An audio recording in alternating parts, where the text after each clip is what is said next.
이런 목사님이 있었습니다. 이분은 설교 준비할 필요 없어. 성령의 감동만 있으면 돼. 이렇게 주장하는 목사님이었습니다. 설교를 준비하지 아니하고 주일날 아침 교회로 오는 짧은 시간에 성령께서 주셨다는 메시지를 설교로 전했습니다. 그러자 당회원들이 고심 끝에 목사님의 사택을 교회에서 아주 먼 곳으로 옮겼습니다. 성령님에 대한 오해에서 나온 개그 한 토막이었습니다. 우리 성령님의 사역은 절대로 즉흥적이거나 요란하거나 상식에서 벗어난 괴상한 것이 절대로 아닙니다. 오히려 그 반대입니다. 심오하고 차분하며 상식을 초월해 있는 신비한 것입니다. 하나님의 깊고 오묘한 뜻과 지혜를 아주 세미한 감동으로 한 사람 한 사람의 심령 가장 깊은 곳에 심어 놓으십니다. 삶의 올바른 지침을 받고 싶어요. 이 말은 왜 우리 교회에 나오시게 되었나는 제 질문에 대한 한 세가족께서 하신 대답입니다. 삶의 올바른 지침을 받고 싶어요. 삶의 올바른 지침, 너무너무 중요한 것입니다. 건강도 부도 명예도 모두 다 이에 비하면 부차적인 것입니다. 요즘처럼 변화무쌍하고 불안하고 한치 앞을 내다볼 수 없는 이 난세에 가장 절실하고 소중한 것은 바로 삶의 올바른 지침입니다. 삶의 올바른 지침은 천지를 창조하시고 현재도 운행하시는 여호와 우리 하나님의 말씀에서 나옵니다. 그분의 뜻에서 나옵니다. 그런데 그 말씀에 대한 해석이 너무너무 많고 저마다 자신의 해석이 옳다고 주장해서 혼란스럽습니다. 그래서 바른 분별력이 필요합니다. 성경에 기록된 하나님의 사람들을 연구해 보면 공통점이 하나 있습니다. 보통 사람들과는, 세상 사람들과는 다르게 반응하고 다르게 행동한다는 것입니다. 절망해야 하는데 담담하고, 화를 내야 하는데 차분하고, 두려워 떨어야 하는데 당당합니다. 때로는 통상의 상식과는 상반되는 말과 행동으로 사람들로부터 왕따를 당하고 큰 고난을 자초하기도 합니다. 다니엘은 종주곳, 자기를 포로로 붙잡아간 바벨론에서 고위직을 지냈습니다. 이것은 조선 말기에 우리나라에 적용해 보면은 일본을 섬기고 일본의 번영을 위하여 기도하고 천황의 말에 복종하라는 것입니다. 다니엘은 이완용과 같은 부류라고 할 수 있습니다. 민족주의 관점에서는 도저히 납득할 수 없는 이 두 사람은, 예레미야와 다니엘은 왜 그랬을까요? 왜? 당시 종교 지도자들과 이완용과 같은 친일파들은 오로지 자신들의 안위와 이득만을 추구했고, 그러나 예레미야와 다니엘은 하나님의 뜻을 전하고 그분의 뜻을 따랐습니다. 가장 기본이 되는 삶의 지침은 과연 무엇일까요? 정치인들은 다음 선거를 걱정하고 있는데 참 정치가는 진짜 나라와 국민을 걱정한다는 말이 있습니다. 두 존재는 겉모습으로는 구별할 수가 없습니다. 그러나 관심사는 전혀 차원이 다릅니다. 참 하나님의 사람들은 자신의 안위와 이득에는 별 관심을 두지 않습니다. 하나님의 뜻과 이웃 사랑에 초점을 맞추고 살아갑니다. 왜냐하면 그 사람 안에는 성령님이 내주하셔서 조용하고 차분하나 그러나 강한 감동으로 인도하시기 때문입니다. 언제나 성령님의 인도하심을 구하고 살아가기 때문입니다. 그래서 자신의 욕심이나 주장을 내려놓고 대신 하나님의 선하신 뜻을 분별하여서 그분의 뜻을 전하고 살아갑니다. 그렇게 살아갈 때 외부로부터는 공격과 비난을 받을지 몰라도 그러나 속사람은 살아납니다. 그리고 시간이 지나면서 그 생명은 더욱더 풍성해지고 마침내 우리 하나님께서 그를 영화롭게 만드십니다. 이것이 삶의 올바른 지침의 기본 중의 기본입니다. 기본 중의 기본. 다시 말해서 이렇게 어떤 상황에서도 살아야 한다는 것입니다. 사도 바울이 말합니다. 만일 너희 속에 하나님의 영이 거하시면은 너희가 육신에 있지 아니하고 영에 있나니 누구든지 그리스도의 영이 없으면은 하나님의 사람이 아니니라. 오늘 읽은 본문 말씀에 나옵니다. 이 말씀은 너무너무 무섭고 심각한 말씀입니다.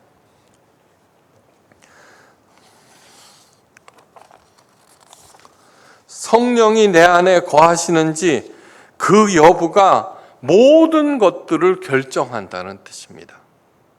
내 안에 있는 성령, 이분이 세상 모든 것들, 나의 운명, 미래를 결정합니다. 하나님의 영은 그리스도의 영입니다. 곧 성령님이십니다. 이 성령이 없다면 우리는 그리스도와는 아무 상관이 없습니다. 그리스도의 사람이 아니니라. 무서운 말씀입니다. 그리스도의 사람이 아니면은 사탄의 것이기 때문입니다. 제3의 존재란 있을 수 없습니다. 명심하시기 바랍니다. 아담의 타락 이후 모든 인간들은 본질상 어둠의 자식들이 되었습니다. 하나님의 심판을 피할 길이 없는 사탄의 하수들이었습니다. 자기 육체를 위하여 심는 자는 육체로부터 썩어질 것을 거두고 성령을 위하여 심는 자는 성령으로부터 영생을 거두리라. 정말 마음속에 늘 새기고 되돌아봐야 하는 구절입니다. 그래서 내가 정말 성령을 위하여 무엇인가를 행하는 사람인가 아닌가. 오늘 읽은 구약 본문에서 인생 최대 위기에 처한 다윗을 만나게 되는데 그 다윗은 큰 위기에서 따라야 하는 삶의 올바른 지침을 우리들에게 온몸으로 가르쳐주고 있습니다. 아들 압살롬에게 왕위를 찬탈당합니다. 다윗이. 멀쩡하게 아버지가 살아있는데도 압살롬이 반란을 일으켜서 왕위를 찬탈하고 아버지를 죽이려고 합니다. 그래서 아들의 칼을 피하여 피난길에 올랐습니다. 이 억장이 무너지는 길을 가는데 많은 사람들을 만납니다. 그러나 한 사람의 힘이 간절한 그 위기의 상황에서 다윗은 하나님의 임재의 상징인 법궤를 메고 온 대제사장 사독을 돌려보냅니다. 이스라엘에게 있어서 하나님의 임재를 상징하는 법궤는 옥새보다도 더 정통성을 인정하는 것입니다. 그런데 대제사장 사독을 그 법궤와 함께 돌려보냅니다. 또 자신을 돕겠다고 온 가드 사람 이때와 그 병사들 또한 돌려보냅니다. 이때 다윗이 이렇게 말합니다. 어찌 너를 우리와 함께 떠돌게 하리요. 자기의 정당성, 자신의 안위 이런 것보다도 하나님의 법궤와 그 많은 사람들을 자신과 함께 떠돌아다니게 할 수 없다는 것입니다. 아무리 위험해도 나는 사람의 힘을 의지하지 않겠다는 것입니다. 그래서 돌려보냅니다.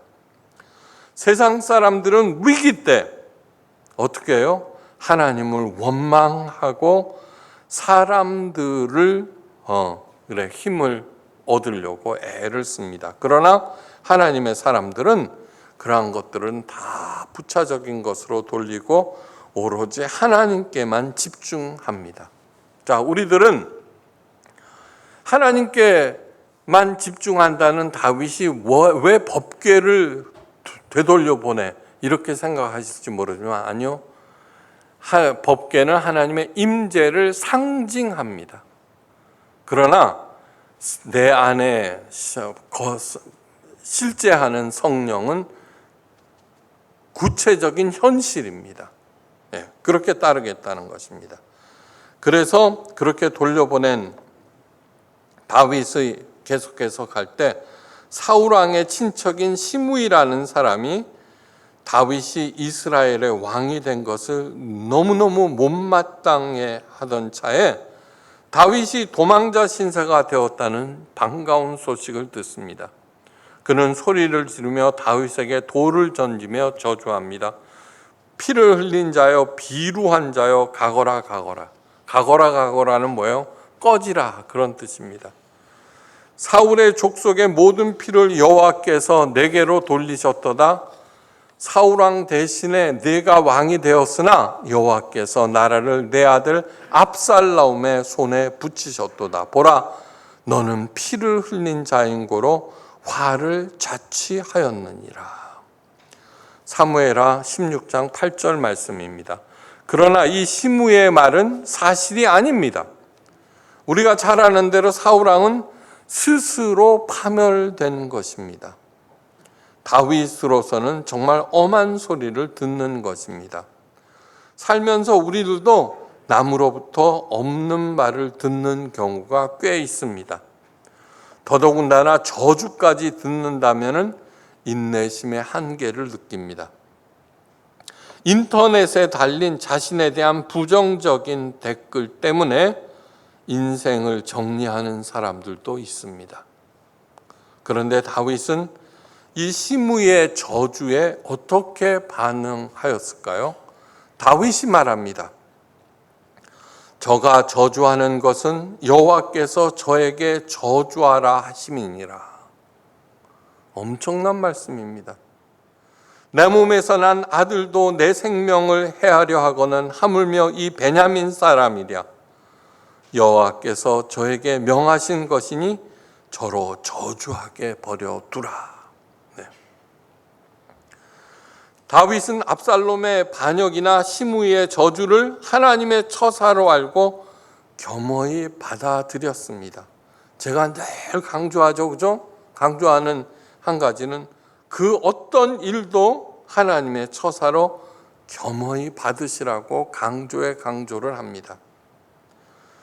그렇게 하는 사람은 억울함을 호소하고 원망하느라 시간과 에너지와 감정을 허비하지 않습니다.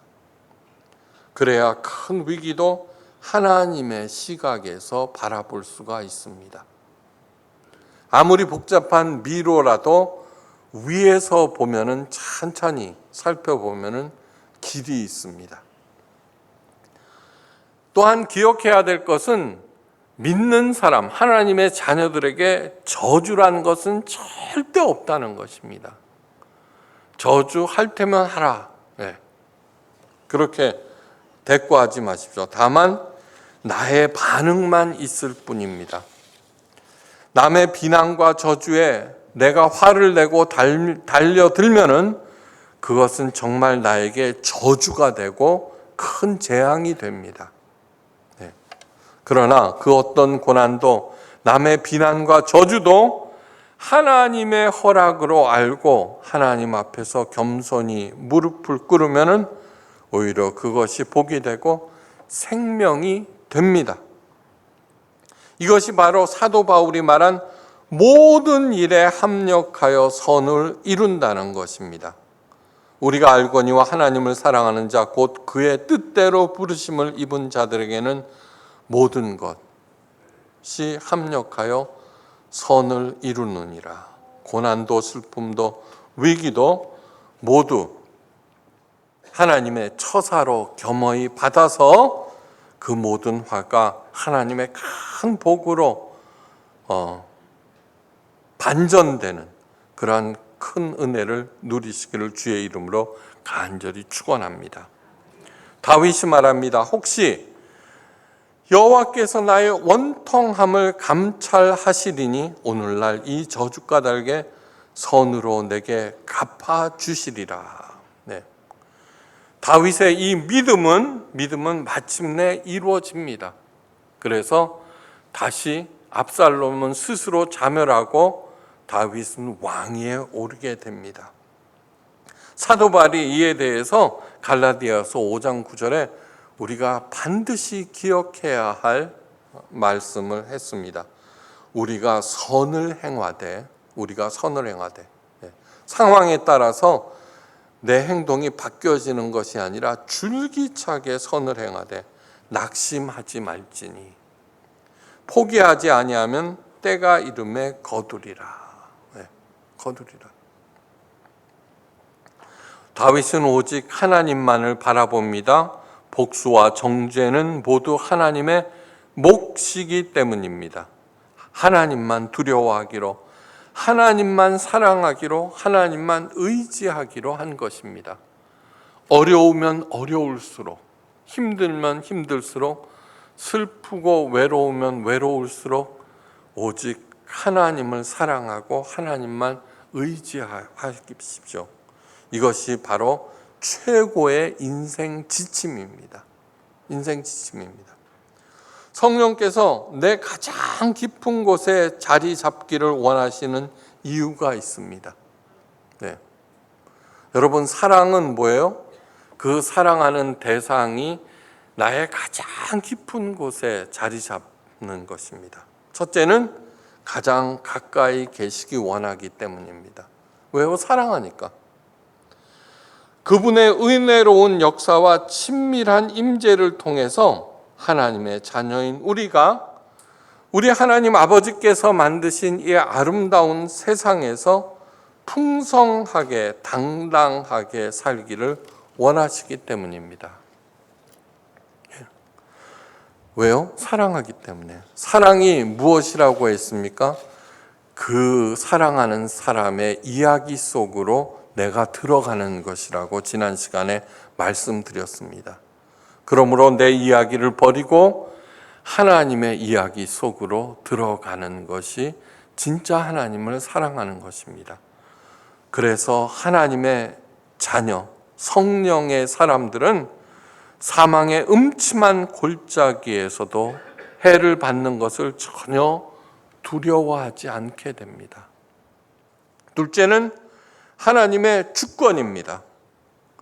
가장 중요한 것이 가장 중심에 있듯이 하나님의 영이 내 중심에 계실 때 하나님의 주권을 인정하고 그 하나님께서 나를 주관하시고 인도하십니다. 예수님께서 말씀하십니다. 사람들이 너희를 끌어다가 넘겨줄 때 무슨 말을 할까 미리 염려하지 말고 무엇이든지 그때 너희에게 주시는 그 말을 하라. 말하는 이는 너희가 아니요 성령이시니라. 마가복음 13장 11절 말씀입니다. 나를 체포하고 구금하고 위협하는 상황은 가장 두려운 상황일 것입니다. 그런 때라도 염려하지 말고 성령께 구할 때 그 성령께서는 이미 최상의 답을 주고 계시는 중입니다. 베드로가 말합니다. 그래서 너희 염려를 다 주께 맡기라. 이는 그가 너희를 돌보심이라. 베드로전서 5장 7절. 여러분 걱정하지 마십시오. 그 어떤 문제도 걱정하는 대신에 이렇게 해야 됩니다. 아무것도 염려하지 말고 다만 모든 일에 기도와 간구로 너희 구할 것을 감사함으로 원망함으로가 아니라 감사함으로 하나님께 아뢰라. 그리하면 모든 지각에 뛰어나신 하나님의 평강이 예수 그리스도 안에서 너희 마음과 생각을 지켜주시리라. 네. 셋째로, 사랑하는 우리 속에서 내주하시는 성령님은 언제나 계속적으로 지혜와 능력을 공급하시기 위해서 우리의 가운데 있기를 원하십니다. 하나님의 무응답은 무관심이나 외면이 아닙니다.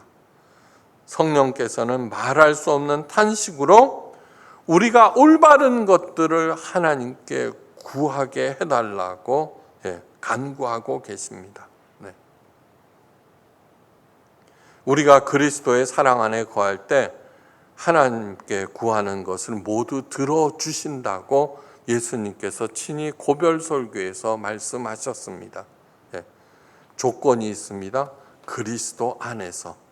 그리스도 안에서라는 뜻은 무엇입니까?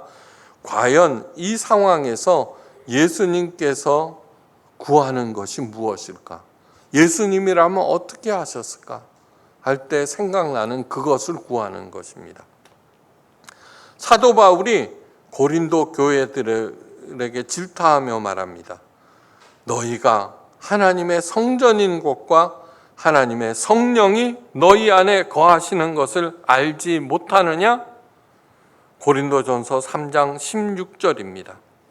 당시 고린도 교인들은 교회에서 발생한 심각한 분열에 서로 그것도 갈갈이 찢기면서 편을 갈리면서 서로 대립하였습니다. 그러면서 갈라디아에서 말한 육체의 일들을 서로 하나님의 이름을 내걸고 행하면서 분열을 계속하고 있습니다. 그때 사도 바울이 성령께서 너희 안에 거하시는 것을 알지 못하느냐? 성령께서 거하시는 너희가 바로 하나님의 성전이라고 갈파하는 것입니다. 여러분, 기도한다고 해서 성령께서 내 안에 내주하고 계신 것이 아니라 우리 예수님께서 우리들에게 가르쳐 주신 것, 그것을 우리들이 언제나 구할 때 성령께서 살아계신 것입니다. 그래서 보혜사 성령은 제일 먼저 하신 일, 우리 안에 내주하셔서 예수님께서 가르쳐 주신 것을 생각나게 하는 것이 제일 임무입니다. 성령을 그저 강력한 힘으로만 생각할 때 내게 임하여 나로 가장 강력한 존재로 만들어 문제들과 상대방을 제압하게 해달라고 기도하는 것처럼 잘못된 것이 없습니다. 성령은 하나님의 깊은 뜻, 그 넓은 마음을 통달케 하시는 영이십니다. 다시 말해서 내 뜻을 내려놓고 하나님의 뜻을 행하게 하사 나로 하나님의 영광과 기쁨과 영생에 참여하게 하시는 생명의 영이십니다. 이 작고 누추하고 초라한 내 안에 거하시면서 나로 당당한 하나님의 자녀로 변화시키는 것처럼 큰 은혜가 있을 수 없습니다. 그 은혜를 향유하시기 바랍니다. 내게 임한 모든 화가 하나님의 처사로 겸허히 받고 그것을 하나님의 복으로 바꿔서 어떤 상황에서도 30배, 60배, 100배의 결실을 맺고 누리고 베푸시기를 주의 이름으로 간절히 축원합니다.